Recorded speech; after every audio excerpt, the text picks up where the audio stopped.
Hey Anika, good morning. Rob Cesternino, and let me just say, what an exit you had from the game. Dare I say, iconica.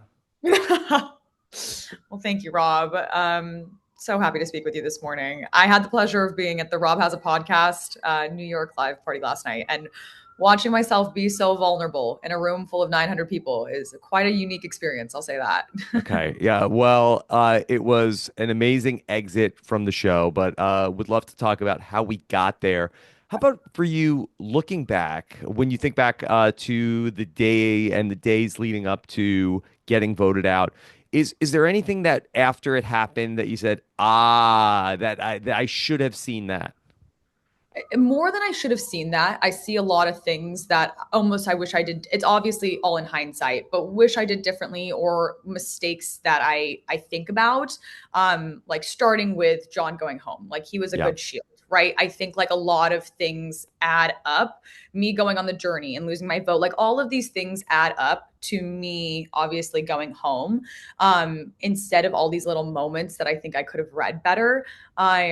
I do believe that Sierra was going back and forth and teetering on this idea. I just don't think she maybe fought as strong as Sam did for who he wanted to keep, which I experienced very similarly for our first vote out. You see me being the one person who wanted to fight with John. Me and John, day one, John came to me saying, I want to work with you. We didn't get to see the relationship between me and him build. But again, I was fighting against three people to keep John. And at that point, you don't want to put too much of a stink up for the first tribal council. Um, We saw that you and Sam seem to have some conflict at the beach. Was there more than we saw on the show? so it actually started for me in the second challenge, where it's him, me, and Sierra, and Sam's Yeah. calling the shots. The whole entire challenge, Sam is yelling at us, Sierra, Annika. And you'll see that moment where I'm like saying, hey, like you're yelling at me to do something, but if I listen to you, the ball is dropping. So please just listen to me right now before I make this move. And it kind of started there because I did feel like I was getting very like his demeanor towards me was very aggressive and I did not react well to that. So it kind of got kicked off from that point. But I will say, he did apologize to me back at camp. Like every between the relationship between me and Sam felt very brother sisterly. But I think that is what kind of kick-started this relationship where we did kind of feel comfortable with each other when you're hangry, kind of saying these pointers to each other and then coming back and saying like, hey, are we good? And it always was that, yeah, we are good. If you see, we're running the challenges together, we're finding the idols together, we're the ones having the conversations, I'm the ones hyping him up next to his rap, I'm the one telling him about the rope. So there's a lot of these moments where I spent so much time with Sam out there. And I find it very interesting, my relationship with Sam, that the closer that I got to him, the more I saw him as someone who I could work with and collaborate with. His intelligence and social skill was someone I wanted to work with. And the more that he got to know me, my intelligence and social skill, or who I am as a person, he was more threatened by me. So the idea of the breadwinners and also Sam was also then, I guess, the fourth person there. Did you want to keep Sam as part of the thing? Yeah. And Yes, that there was was not something that you were gonna sacrifice for the merge. no, I had absolutely no plan on getting out Sam. And the amount of times we make the comparison of having the Reba four out here, like we're talking about we're being a solid four. There's conversations that me and Sam have one on one about what we're gonna do when we get to merge with the four of us and how we're gonna make sure that he's solidified in this like group of three women. Like I thought that I was doing enough to reassure him. Clearly it wasn't enough. But I was aware of how he felt, and I thought I was doing enough to make him feel comforted because that's truly how I felt. And I guess I could have done maybe more to make him feel a little bit more solid. Annika, could you tell us the origin story of the Breadwinners Alliance name? Where does that come from? It all was kickstarted so naturally because at the camp, we just found that the three women we're really just doing all of the tasks that you need to do at camp. We have Sierra making the fire. I'm opening the food and cooking the food and running and filling up the water bottles for everyone. And Rachel's cleaning up camp. And so together we were all, my favorite scene in the very beginning, they added in, Sam's like, you know what, I'd really like some fire right now. And all of us were like, that's what we're doing. There were a lot of moments like that. That's just one that they showed, but it was kind of constantly like the guys are chilling, and the women are working. And so it came so naturally. So we saw in the episode last night. So when Sam and Rachel they go to the Survivor Social Hour, and people are talking about, oh, we thought that Sam and Sierra are running things, and you came back and you told the story from your time at the Journey. Do you think that maybe you caught some blame of like putting that narrative out there that it's Sam and Sierra running the tribe? Yes, absolutely. And I think the game of Survivor Telephone shot me in the foot. Unfortunately, who I never expected when I'm talking to Kyle out there and answering the question if they're dating, I'm laughing it off. I think it's so funny.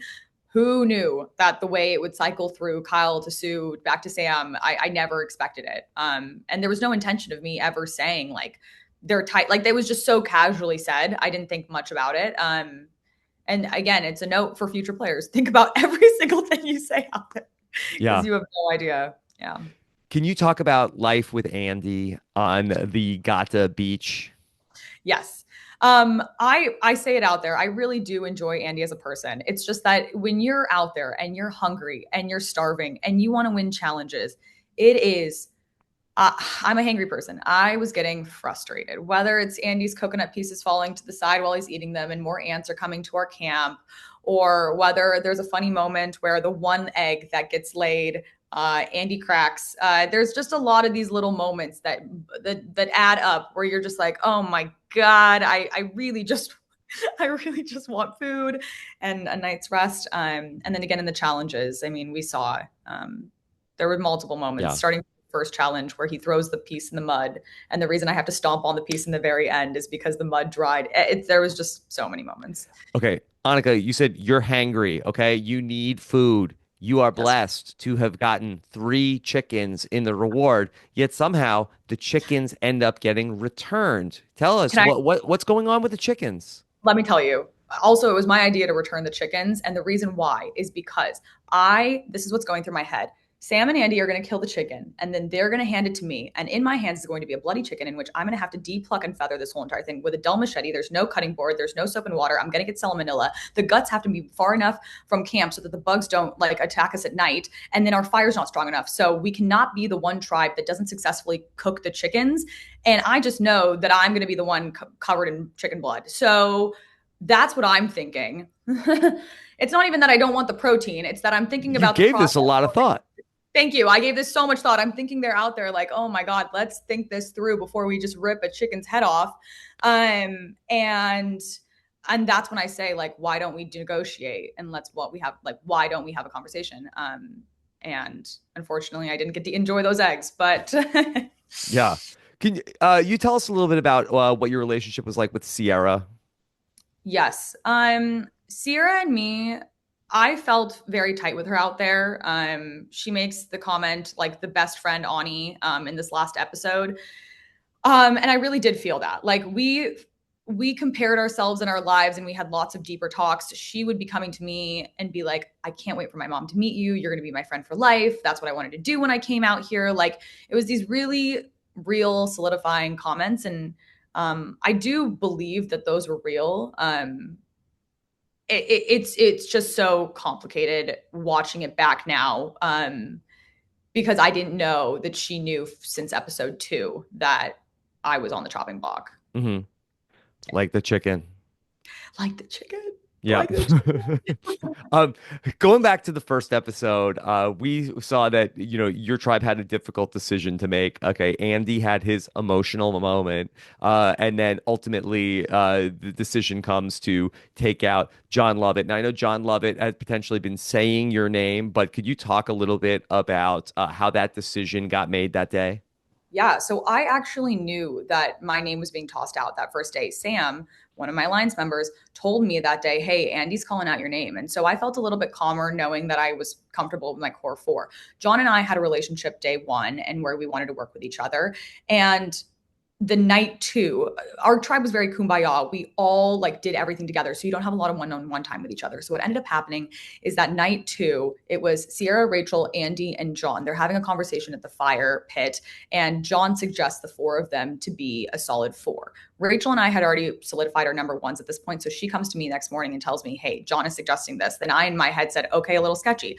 If you see in the episode, I do try to keep John because he is a great shield for me. And he is someone who I would potentially want to work with, that I think someone who's, outwardly really well spoken and very smart. And again, it's nice to have him as like a shield for my game. So that is a reason why I wanted to keep him. However, unfortunately, I was 1v3. And for that first tribal council, like you do not want to put too much of a fight up to keep. And they kept on saying to keep the tribe strong, but in reality, I really do think that Sam just did not see an alliance member in John. And also in tandem for that conversation, when I was told that my name was getting thrown out, I asked why. They say it's because Sam tells me it's because you're the weakest on the tribe. And I think a lot of the rest of my game is now thinking and believing what Sam said and saying, if they think I'm weak, let me try to be strong so that I don't get voted out because I'm weak, if that Yeah. makes sense. I have a question about last week that your tribe got to decide who goes on the journey, and you sent Andy off on the journey, who is somebody who that typically the person who's on the bottom, you wouldn't send them on the journey to get an advantage. How did you make that decision? It was a random my number pick. All of I had I because I went on the journey and I can't go again. All of them had a number 1 through 4, and I picked 1 through 4, and I picked, I believe, as the number 3. Andy had 3 up. Andy Yeah. goes. Did Andy having the three-way amulet change any way in which he was viewed by the tribe?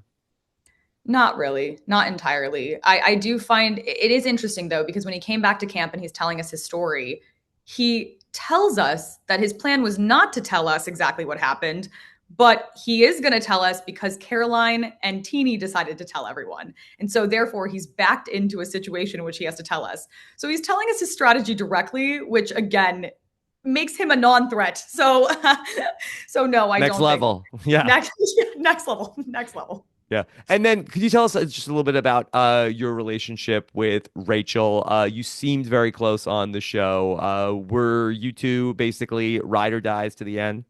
Ride or dies to the end. There was no intention of me ever going against her. It's funny because when we were out there, we were like, we'll try not to talk to each other that much, not make it seem like we're as close as we are. I'm watching it back on TV. We have the same hairdo. We look identical. We're doing the puzzles together. It's very funny. Yeah. Yeah. Okay. Anika, anything else you want to let people know about your Survivor experience? Oh, there's so much I want to let people know. I, I guess the final note though is that I really was passionate about the game, We and got that. That came through. I got. That's what it is. Gotcha. I got it. Yeah. Got. Yeah. Yeah. Okay. Well, Annika, you were very fun to watch on the show. And again, I think we're going to see that exit for many years and a lot of highlight videos. So look, that they can't take that away from you. Thank you so much, Yeah. Rob. Annika, amazing to talk to you and all the best outside Survivor. Okay. Thank you so much, Rob. All right. Take care. Bye. Bye.